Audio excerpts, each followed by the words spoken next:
Hey guys, thanks so much for clicking on the video. You know what, we're actually drawing closer and closer to the end of this. This is episode 12 of American Horror Story Freak Show. We start right in. There is a celebration for the actual sale of the camp to Chester. He is basically the new owner. Him and that motherfucking Marjorie, that goddamn puppet. Ridiculous, you know, because he takes that bitch everywhere with him. Motherfucker's just as crazy. And that Elsa, it's all just money driven. She's ridiculous. But anyway, so they had this whole little thing, and there's the celebration, and they asked him to leave so that all the freaks could actually get together as a family and, you know, just kind of celebrate or whatever. And the one other person that was there was Stanley.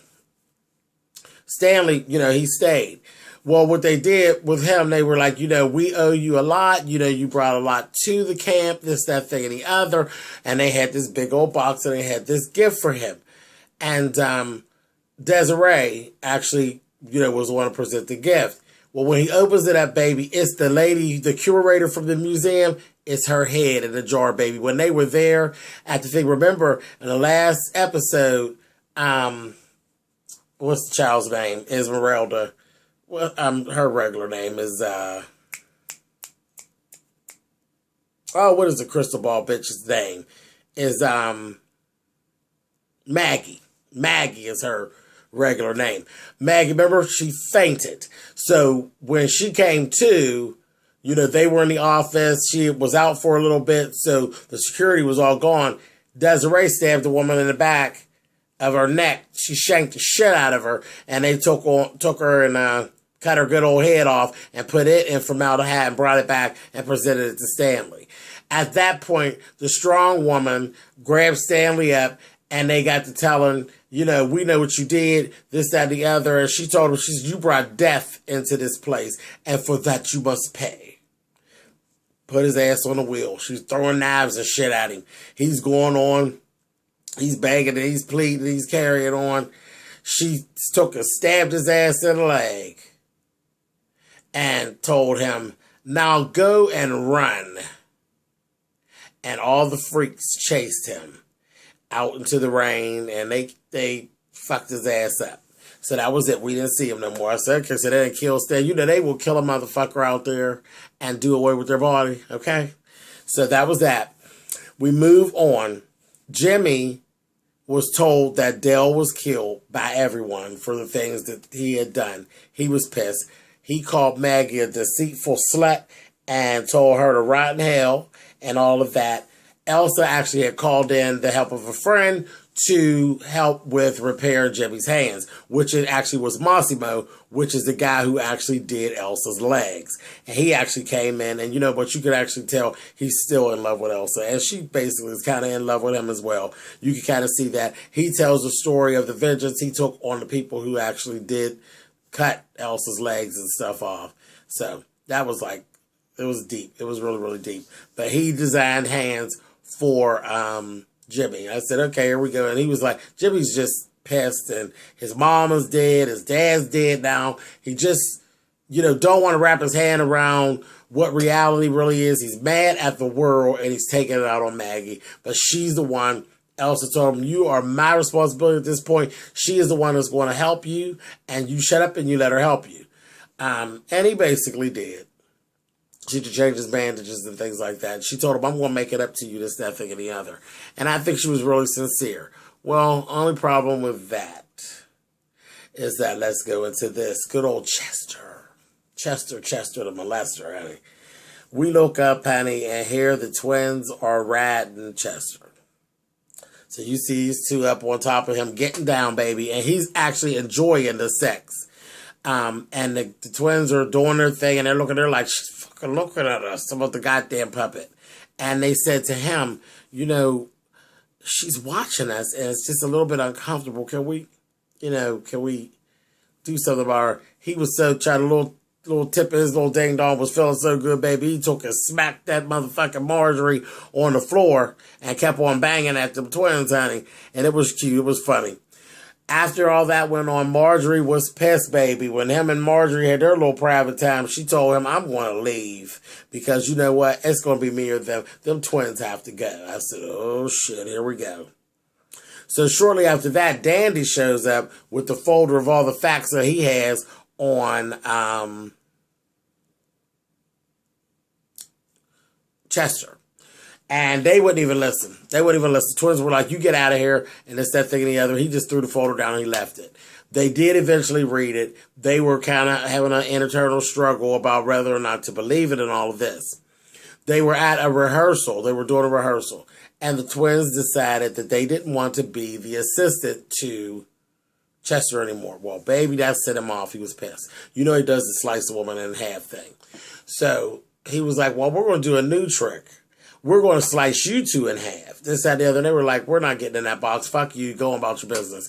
So he was starting to come a little unglued. And Maggie stepped in and was like, I know the trick. I can do the contortionalism. And I can, you know, I'll do the trick.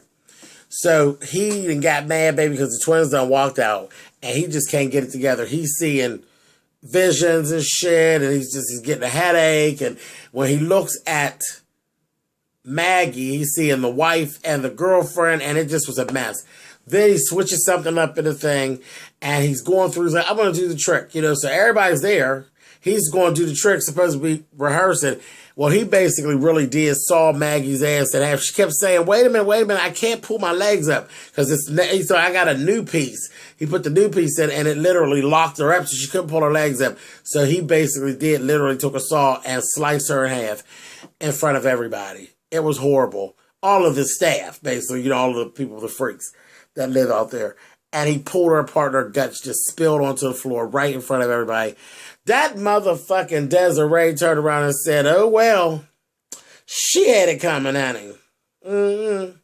And so what do we do next? She said, we sell her jewelry and bury the bitch.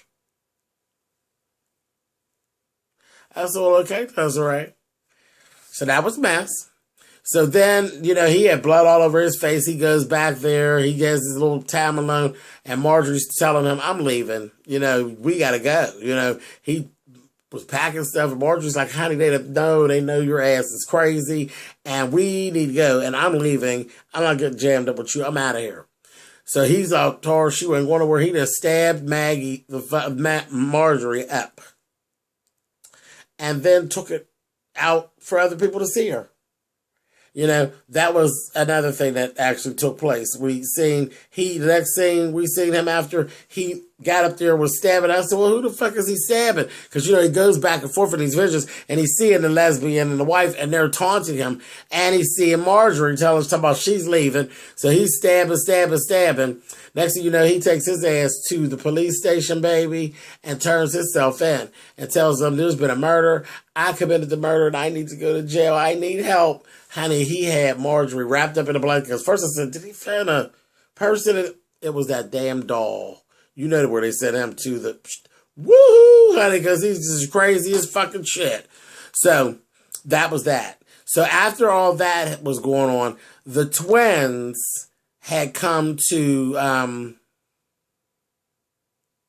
no, let me back up.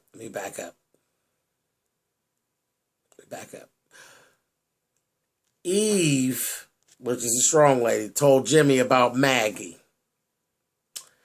And then tells him that Elsa's next. Elsa's going to get killed next because you don't kill your own. And see, they all had this little conversation. It was all the freaks got together and they were talking about Ethel and how she died and all that. And the things that Stanley was saying before he started running, that they really believed that Elsa had something to do with Ethel's death and she was going to pay. Paul said, no, we ain't going to pay. You know what we do? We're going to kill her. She's next. So that was that. The twins slide on off and tell Elsa and tell her to, you know, go, get going because they're coming for you. And they actually seen her legs by mistake. They busted in and she'd have her legs on, so now they know she's a freak too and all of that. So all that went on. When they came into the room to get Elsa, baby, she was gone. And that's what she had said to the twins. She's like, and to think that you would save me. And they said, now we're even. I didn't want to see her get killed. So it was funny because Desi was leading the pack. You know, she drank the booze and cracked the bottle, was like, you know, F all! You know, she's like, child, we're going to get some justice for our girl. She's ready to fuck her up. So then we see Dandy, and I said, what the hell? Because she would need to get away before they get her. She called on Dandy for money. And I was like, what did she sell? He gave her cash. I said, what did she sell, or who did she sell? You know how she goes. So I'm saying, well, what in the fuck did she do here? She just sold the damn camp to Dandy. And all of their contracts, Dandy got it all. That dirty bitch sold everybody to Dandy for $10,000. I said, this is crazy. You know, first of all, how did she sell them again? Because you already sold them to Chester. Now, Chester's a nutball, but that didn't, he wasn't null and void his agreement, but whatever. She sold them to Dandy for $10,000. He had the little papers on them, and it was a mess. It was a mess. Then we see there's some mumbling and grumbling because he's looking around and everything. Dandy comes there, he's looking around. They have good old Stanley in a cage. He's in a cage with a pink bow around his neck because that's basically all he had left. He had less body left than the motherfucking half-a-woman. He was just in that cage. It was horrible. He was horrible. They didn't kill him. They really made him into a real live freak, and not just with that big dick he got. A real live freak. So that was a hot mess. Then the last thing we actually covered, Massimo actually reveals Jimmy's new hands. And it's not the drawing that we actually saw that looked like Pinocchio's hands. He literally gave him some wooden claws. And Jimmy was like, you know, they're perfect. And that's the last thing we seen. And that was it. It was really a good episode. Full packed with things that were going on, and it wasn't tried. It didn't drag on. It was really good. Now, guys, roll with me here because unfortunately, next week is actually the season finale. I'm so not ready for it to be over, but the season finale is next week. So that's it, guys. You can thumbs up or thumbs down the video. I've loved our time together. We got one more week, guys. But, you know, whatever. I'm here for it. So everything has to end at some point. All right, guys. So I will talk with you later, and we will be here again next week for the season finale of American Horror Story Freak Show. All right, guys. Later. Bye-bye now.